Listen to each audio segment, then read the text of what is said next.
Are you having problems with your My Porsche app not working and you want to be able to fix this? Well, then this video is going to be perfect for you, because in this video I'm going to show you a step-by-step guide on exactly how you can potentially fix this problem. So actually what you're going to do firstly is to close your My Porsche app, and instead we're going to go into our settings app on our phone. So just open up your settings app, and now you should be taken to this page right here, as you can see.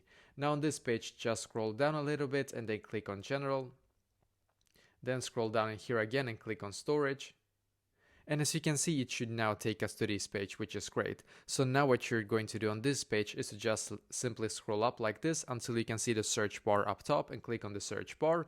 And in here, you're just going to simply search for My Porsche. As you can see, just click on the app. And now what you're going to do on this page is to just click on Upload App, and once again, click on Upload App in here.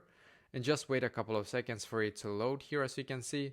We're just going to wait, and then click on the reinstall app button, and just simply wait for the app to completely now update to its latest version. So basically now wait for it to update, and then when it's done, go back into the app, and hopefully now it's going to work for you as well.